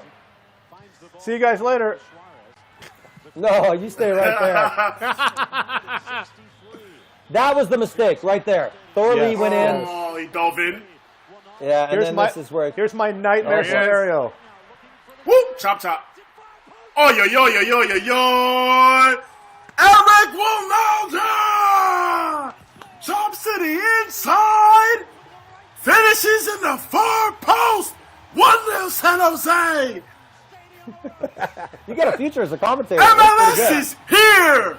MLS is here. By God, MLS is here to stay. I'll tell you what, Phil Shane. What was that, Bill? Phil Shane did such a great job on this. Phil Shane and Ty Keogh, good job at Ty Keogh to lay out, and Phil Shane just to absolutely nail the moment. As commentators, and I've worked in that business for a long time, he really just, Phil Shane, God bless him, man. What a moment. I had tweeted at him today, and I said, I'm glad we got to share this history together because you really made the moment beautiful. I watched it with my kids. Oy. And the first thing they said was, God, who's calling the game? That guy's great. And then a lot of truth to that. I want to thank Ben Aroha for getting the hell out of the way. If I would have hit him in the back, that wouldn't have been good. Hey, Jeff, it's okay, big dog. It's all right, man. That shirt came off fast, Eric. Hey, you know it's not how you start. It's how you finish. It's how you finish, Jeff. Thank you, baby. It's how you finish, big dog. That's what I wanted to hear. Eric, where does it rank in your goals? Where's that rank? That's number one. Only because it was the start of so many. There was just so many people that it affected, and we as players and as athletes and now as coaches, sometimes you don't recognize those moments where how many emotions you get to change with something you can do on the field. And it wasn't just about the players; it was about so many people, the generations that came after. I mean, the coolest thing, my Words with Friends buddy, Chris Wondolowski, was on. It was there. A 13-year-old kid watched that, and he says it's the beginning of something for him. And that means more to me than anything. That the kid, who would have thought Chris Wondolowski would ever be the leading goal scorer at this moment in time? We didn't even know who he was. And to have that effect on people, whether that be Jeff's winning 5 championships and us winning 1 game, the reality was it had its effect on people, and it resonated with so many, and we're still here because of the efforts of so many, not just the players. There's a lot of staff that drop kick didn't work, Bill. I'll tell you what, that one went straight out of nowhere. Look, sometimes you gotta wind the clock down, you know. Especially in a situation you guys are up 1-0. Yeah, why not? Get that ball. Trust me, he wasn't trying to do that. Yeah, you know, when I think Eric's right. When we talk about defining moments, we can go back to a moment in time and see how things change. This is one for the league. You know, we talk about Caligiuri's goal in '89, changing just the pivot of where soccer in this country goes. We wouldn't have had this league without that goal. But there's so many other people outside, you know, that just make that possible. All of the people are involved. And you look, I think the things that we're trying to do are stand on the shoulders of the people that were before us and create a legacy for the people that will come after us, like Bill and you know, the future leaders of MLS and of soccer in this country. I think that's what it's all about, is that legacy. Yeah. And we're trying to follow that, you know, especially the young Americans. We're trying to follow that and give these kids the opportunity to dream also. And these kids see it. Soccer is embedded in this country. You know, MLS just needs to stay the course, keep riding the wave, and keep growing. These kids love it, man. And it's because of what you guys sacrificed and gave us the ability to have in this country. So, like I said earlier, and I'm I grateful, know, man. Well, I appreciate that, Bill. And what I'll say is, and I know I speak for all of us, it'll be so nice to be back on the field. Yeah. I can't wait. I can't wait till this day. We're back on Audi Field. We got the crowd there. Oh, my goodness. That day, when that national anthem goes off that day and that crowd is packed and we've overcome this coronavirus and people are healthy and they're happy, that's going to be every stadium, every sport around this country. That national anthem is going to be so emotional. Yeah. I cannot wait for that moment. I cannot wait. I'm telling you. I can't wait for that moment, you know. We ride like this. Yeah. No, but you know, no, don't be sorry. But it's times like this where usually sport saves us. You know, when there's a tragedy or there's a 9/11, we're able to get back on the field and maybe it gets our mind off of something horrible happening in the world. This is just a complete shutdown. So it's so hard for all of us to get through it. But we will get there. You know, I think there's so many. The efforts of so many are making sure that we'll get to the finish line and you get to hear that national anthem again. And I can't wait for it either. Until then, stay at home, man. Be safe. Yeah. Do not get out there. We need you. We need you up on the field, Bill. We need all the players on the field. So make sure you're doing we're all doing the right thing. And it's nice for us to have these moments. I know for me to forget about that a little bit and watch the sport we love. And you guys have talked about it all game, the way it brings people together across this country, across the world, from all backgrounds, all experiences. We all have so much in common when we watch this sport. You guys talked about it a little bit about what this goal meant for you, Eric, what it has done. Final thoughts for fans out there or from you about what this experience has been like rewatching this and what this game meant? Well, it reminds us, it gives us that nostalgic feeling of being a part of something special. But let's not forget that this league and what it brings to so many and how far we've come as a soccer nation. We can celebrate this game in a different way now because of the efforts of so many, not just Jeff and I.